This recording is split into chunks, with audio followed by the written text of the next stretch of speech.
कहानी की शुरुआत होती है एक जू से, जहां कुछ शिकारियों ने घुसकर एक शेर का बच्चा चुरा लिया। उस बच्चे को पिंजरे में कैद करके एक हवाई जहाज में ले जाया जा रहा था। इसके बाद हम एक 25 साल की लड़की एल्मा को देखते हैं जो पियानिस्ट बनना चाहती है। उसे जानवर भी बहुत पसंद थे। एक दिन वो एक आइलैंड पर घूमने जा रही थी। असल में ये आइलैंड उसके दादा का था। उसके दादा ने उसे कई साल पहले गोद लिया था और अब उनकी मौत के बाद ये आइलैंड एल्मा को विरासत में मिला है। आइलैंड पर अंकल जो ने उसका स्वागत किया। वहाँ पर एक बहुत सुंदर सा घर था। उसने फैसला किया कि वो आज की रात इसी आइलैंड पर गुजारेगी। रात के समय अपने दादा की वीडियोस देखकर एल्मा का दिल भर आया। एक वीडियो में उसके दादा ने बताया कि स्नो नाम की एक मादा भेड़िया कुछ साल पहले न जाने कहां से इस आइलैंड पर आ गई थी और समय के साथ उन दोनों में गहरी दोस्ती हो गई। दादा ने एल्मा से कहा कि वो भी स्नो को ढूंढकर उससे दोस्ती कर ले। उस रात शेर के बच्चे वाला प्लेन बेहद खराब मौसम की वजह से उसी आइलैंड पर क्रैश हो गया। क्रैश की आवाज सुनकर एल्मा डर गई और उसने बाहर जाकर देखा,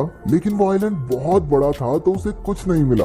अगली सुबह चार्ल्स और एली नाम के दो नौजवान वहां आए। उन्होंने स्नो को कैद करने के लिए जाल बिछा दिया। असल में वो भेड़ियों के पार्क के मालिक थे और उसके लिए स्नो को पकड़कर ले जाना चाहते थे। कुछ देर बाद स्नो जाल में फंस गई, लेकिन अपनी सूझबूझ से चार्ल्स और एली के आने से पहले ही वो जाल काटकर भाग निकली। फिर वो तैरकर आइलैंड की दूसरी ओर जा पहुंची, जहां उसकी मुलाकात एल्मा से हुई। पहले तो एल्मा घबरा रही थी, लेकिन फिर उसने अपने दादा की बात याद की और स्नो को पुचकारने लगी। कुछ देर बाद एल्मा प्लेन क्रैश की जगह पर पहुंची। खुशकिस्मती से शेर के बच्चे को कोई चोट नहीं पहुंची थी। वो एक पक्षी के घोंसले में गिर गया था, लेकिन पक्षी ने उसे नीचे धक्का दे दिया और इसके बाद वो सीधा जाकर एल्मा की गोद में गिरा। एल्मा भी उसे अपने साथ घर ले आई। उसी वक्त स्नो भी अपने छोटे बच्चे के साथ घर में आ गई। घर में 3 प्यारे जानवर देखकर एल्मा बहुत खुश थी। उसने तुरंत अंकल जो को बुलाया, लेकिन उन्होंने एल्मा से कहा कि इन खतरनाक जानवरों को घर में रखना ठीक नहीं है, तुम्हें इन्हें जू वालों को दे देना चाहिए।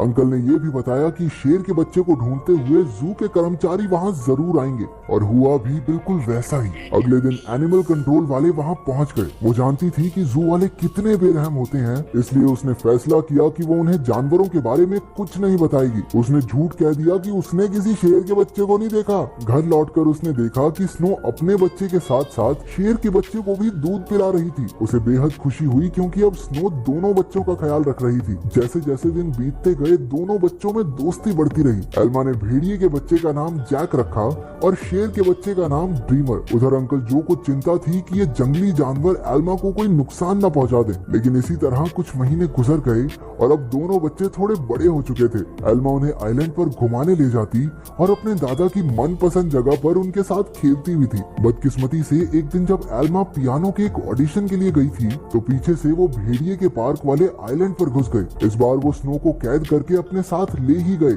उधर एल्मा का सिलेक्शन भी हो गया और वो बेहद खुश थी, लेकिन जब वो घर लौटी तो उसके होश उड़ गए। उसके घर का सारा सामान बिखरा हुआ था क्योंकि दोनों बच्चे भूख की वजह से परेशान हो गए थे। एल्मा ने स्नो को ढूंढने के लिए पूरा आइलैंड छान मारा, लेकिन स्नो तो वहाँ थी ही नहीं। अब उसे ही बच्चों का पेट भरना था, इसलिए उसे ना चाहते हुए भी अपनी पियानिस्ट की नौकरी छोड़नी पड़ी। एक दिन अंकल जो फिर से वहाँ आए और खूंखार जानवरों को अब तक वहाँ देखकर गुस्से से भर गए। उसने एल्मा से उसी वक्त जानवरों को जू में भेजने को कहा, लेकिन एल्मा ने उन्हें समझाया कि उसके दादा की यही इच्छा थी कि वो जानवरों के साथ रहे और फिर जू में न जाने इन मासूमों पर कितने अत्याचार होंगे। आखिरकार अंकल जो भी मान गए और एल्मा को गले से लगा लिया। अब उनका सारा समय जानवरों को खाना खिलाने और उनका पूरा ध्यान रखने में जाता था। एल्मा को जैक और ड्रीमर से बहुत प्यार था और बदले में जानवर भी उस पर जान छिड़कते थे। देखते ही देखते 1 साल गुजर गया और अब दोनों जानवर बड़े हो गए थे। अंकल जो शहर से उनके लिए मांस लाया करते थे, लेकिन उनके पास जाने में उन्हें डर लगता था। उन्होंने फिर से एल्मा को समझाया कि इनके साथ रहना खतरे से खाली नहीं है, लेकिन एल्मा किसी कीमत पर उन्हें छोड़ने को तैयार ही नहीं थी।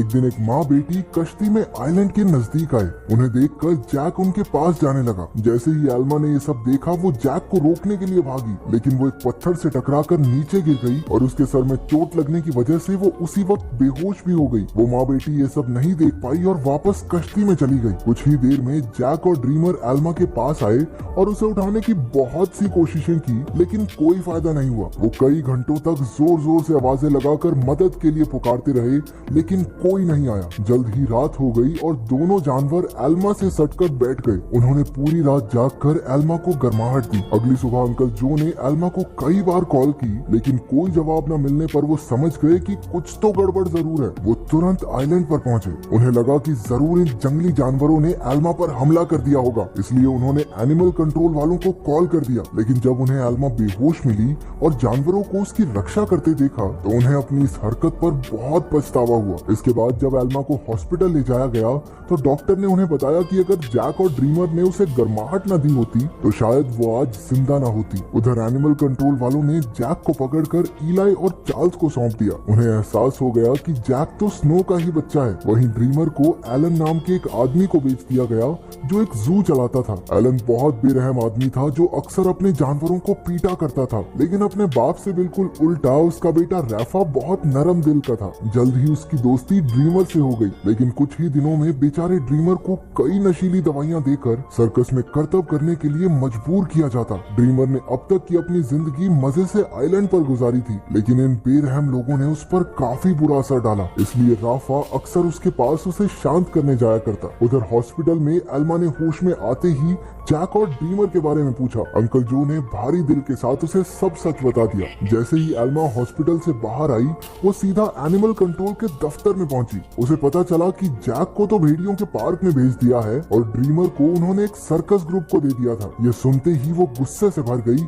और ऑफिसर पर चिल्लाने लगी, लेकिन अंकल जो ने उसे शांत किया। कुछ समय बाद एल्मा ने एली को फोन करके जैक के बारे में पूछा। एली ने बताया कि जैक बहुत खुश है और यहाँ उसके कुछ दोस्त भी बन गए हैं। इससे एल्मा को थोड़ी तसल्ली मिली, लेकिन अब भी वो ड्रीमर के लिए बहुत परेशान थी। अगले कुछ हफ्तों तक वो शहर की हर एक सर्कस में गई और सबसे ड्रीमर के बारे में पूछताछ की, लेकिन कुछ हाथ नहीं लगा। उधर ड्रीमर की वजह से एलन की मोटी कमाई होने लगी थी। ड्रीमर जल्द ही स्टार लॉयन के नाम से मशहूर हो गया। एक दिन ड्रीमर का सर्कस ग्रुप भेड़ियों के पार्क के पास से गुजर रहा था और जैक ने तुरंत अपने बचपन के दोस्त को पहचान लिया। जैक अपनी सूझबूझ से पिंजरे से बाहर निकल गया। एली ने जब ये देखा तो वो समझ गया कि जैक बेहद समझदार है और वो जरूर कुछ ना कुछ ढूंढ रहा है। जल्द ही जैक उस तक पहुंच गया जिसे वो ढूंढ रहा था। उसने बड़ी चालाकी से ड्रीमर को भी पिंजरे से छुड़ा लिया। इतने महीनों के बाद एक दूसरे से मिलने पर दोनों जमकर खेले। जब एलन को ड्रीमर के भागने का पता चला तो उसने गुस्से में बेहोश करने वाली बंदूक निकाल ली।